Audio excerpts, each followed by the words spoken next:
시청자 여러분 안녕하세요. 태민 주식TV입니다. 태민 종목 분석. 오늘은 284번째 시간으로요. 심택을 한번 살펴보겠습니다. 지난주 금요일 실적을 발표했는데 깜짝 실적인 이유, 깜짝 실적 내용, 그 다음에 그 이유, 왜 그렇게 됐는지, 그 다음에 이 공매도 세력들이 많이 붙어 있는데요. 공매도 세력 이번에 한번 살아서 못 나간다, 혼쭐 난다 하는 이유, 그 다음에 적정 주가까지 한번 살펴보도록 하겠습니다. 여러분 다 아시겠지만 네이버 카페에 사태민 검색하시면 제 카페 나옵니다. 들어오시면요, 데일리 8월 1일부터 단기 강세장 진입, 하면 그동안 데일리 장중 속보 종목 리포트 다 있습니다. 여러분 참고하시면 되겠고요. 자, 우선 심택 2분기 실적이 깜짝 실적이라는데 어떻습니까 하는 건데요. 야, 그야말로 깜짝 실적입니다. 증권사 애널리스트들이 대충 예상이 900억대 영업이익이었거든요.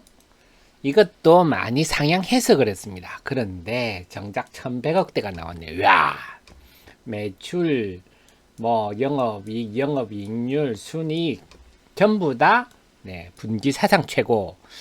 1분기가 사상 최고였는데 전부 다 기록을 깨버렸네요. 작년 4분기가 또 최고였는데 올 2분기 깨고요. 계속 분기 사상 실적을 다 깨고 오고 있습니다. 그렇군요. 자, 그러면 이렇게 되는 이유는 뭡니까 하는 건데요. 자, 여기 설명을 좀 드리면 이 회사는요, 사실은 지금 우리가 고부가가 이번에 1분기, 2분기 실적이 좋은 배경을 보면 일단 이 회사가 환율 등을 많이 봅니다. 이 회사는 특히 좀 그런 경향이 있고요. 그 다음에 플립 칩 스케일 패키지와 같은 MSAP라는 거는요, 그 복잡한 고도의 기술이다, 이렇게 보시면 되겠습니다. 그래서 칩 스케일 패키지 같은 고부가가치 제품 비중이 높아지고 있다. 그 다음에 중국이 봉쇄로 때문에 트라이팟 경쟁사가 지금 차질을 빚고 있다. 이런 것들이 복합적으로 작용했다. 저는 이렇게 보는데, 자, 칩 스케일 패키징 이 부분이 지금 왜 업황이 좋은지 하면요. 지금 삼성전기 여러분 들어보셨겠지만 이 플립칩 볼그리드 어레이, 이런 패키징 기술입니다. 패키징 기술인데 이거는 보면요, 청수가 10층 이런 얘기가 나오죠. 그래서 이 플립칩 볼그리드 어레이, 플립칩이란 게 뭐냐면요, 이 칩이 있고 기판이 있으면요, 요거를 범프로 연결하는 겁니다. 그래서 위에 아마 그림입니다. 삼성전기 이런 건데요. 삼성전기 들어가면 요런 게 요런 거죠. 여기에 이제 솔더볼이 이게 범프거든요. 툭 튀어나온 걸 우리가 범프라 그랬잖아요. 그래서 기판에 이렇게 연결을 하는 것. 그러니까 전에는 이렇게 막 리드 와이어로 이렇게 했는데, 이러다 보니까 입출력 단자도 적고 전달 속도도 높고 이랬는데, 이렇게 하니까 많이 단자도 많이 만들고 빨리빨리 전달할 수 있는데, 그 중에서 이 볼그리드 어레이는요, 아주 복잡합니다. 크기도 크고 아주 복잡해서 만드는 시간도 크기도 크고요. 그 다음에 시간도 많이 걸립니다. 근데 이게 왜 인기가 있습니까 한다면요, 첨단 제품에는 이제는 다 볼그레이드 어레이 쪽으로 패키징을 합니다. 그래서 첨단 제품뿐만 아니라 애플이라든지 아마존 이런 업체들도, 대규모 데이터를 쓰는 업체들도 자체에 맞는 칩을 설계를 합니다.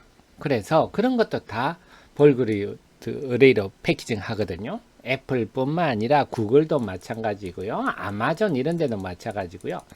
마이크로소프트 다 마찬가지입니다. 그러다 보니까 이 수요가 점점 확대되는데, 워낙 이게 어렵다 보니까, 시간도 많이 걸리다 보니까, 지금 여기에 투자를 다 하다 보니까 이제 칩 스케일 패키징 이런 데가 오히려 이제 이런 쪽에 집중을 안 하고 저쪽에 하다 보니까 이런 쪽에 생산력이 줄어들어 버리는 이런 상황이고요. 그러다 보니까 지금은 어떤 상황이냐면, 단순히 칩 스케일 패키징도 상당히 고부가가치 영역이지만 단순히 모듈 PCB란 거는요, 그냥 심택 홈페이지 들어가 보면 HDI, 이게 이제 여러분이 아는 기판이거든요. 요런 것도 있잖아요. 이렇게 단순히 그 SSD를 모으는 이 모듈이라는 게 모아놨다는 거 아닙니까? 이런 덩어리들이 이런 것까지도 요즘은 다 재미를 메모리 모듈 PCB도 마찬가지입니까? 그냥 메모리를 이렇게 여러 개를 모으는 거거든요. 이런 것까지도 이제는 뭐 칩 스케일 패키징 정도가 아니라 이런 것까지도 지금 상당히 그러니까 지금 심텍 같은 경우는 칩 스케일 패키징 이런 부분이 사실 효자 노릇을 하고 있는데 아니면 시스템인 패키지를 한 거 하나 말 그대로 하나가 시스템처럼 작용하는 여러 소자들이 모여서 이런 것뿐만 아니라 단순히 모듈까지도 지금은 재미를 보고 있다. 그래서 지금 심텍의 상황은 지금 아시겠지만 이 전방 산업이 다 스마트폰, PC 이런 쪽이잖아요. 이게 뭐 지금 업황이 좋습니까? 업황이 엉망이죠. 그래서 이번에 인텔 실적이 엉망인 것도 전방 산업은 나쁩니다.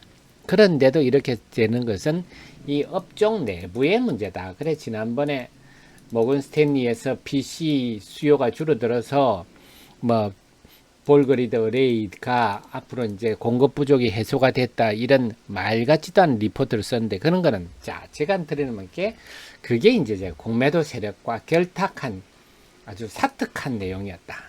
왜냐? 저는 그렇게 봅니다. 공매도 세력들이 많이 붙어 있는데요.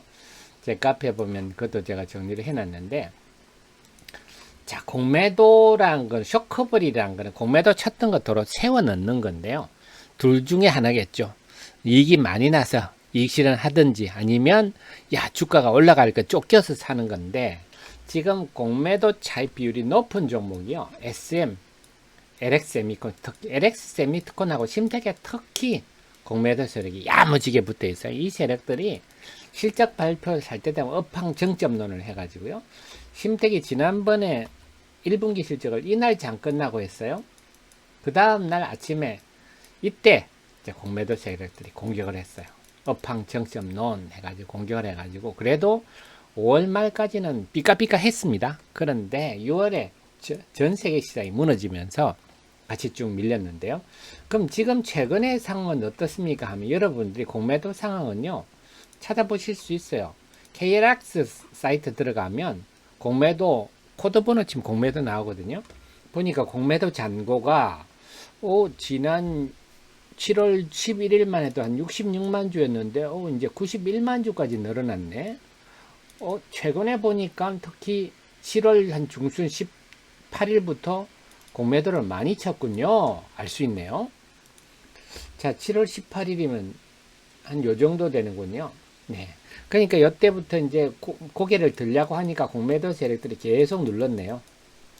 자, 이 공매도 세력들 저는 이제 죽는다 봅니다. 네. 우크라이나 러시아군처럼 이제는 살아서 돌아 나갈 수는 없다. 아마 월요일 날 8월 1일 날 한번 큰 싸움이 벌어지겠죠. 그 싸움이 굉장히 흥미진진한데 적어도 지난 5월 달처럼 이렇게 쉽게 무너지지는 않을 것 같아요. 왜냐면 이때는 전 세계 시장이 업황 정점론도 먹혀들었고 분위기가 안 좋았잖아요. 근데 지금은 뭡니까?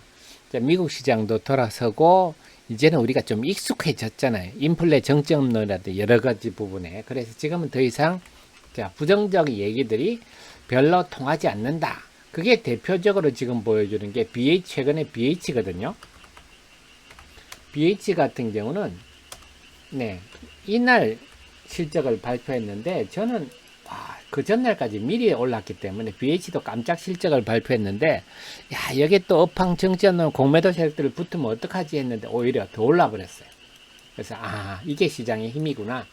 1분기는요 LX 세미콘도 그렇고 뭘 실적만 좋으면 오히려 그게 다 악재로 작용해요. LX 세미콘도 요날 전날 실적 발표하고 요날 아침에 공매도 세력들이 붙어서 이렇게 돼버렸거든요. 음봉이 나는데 1분기 때는 다 이랬어요.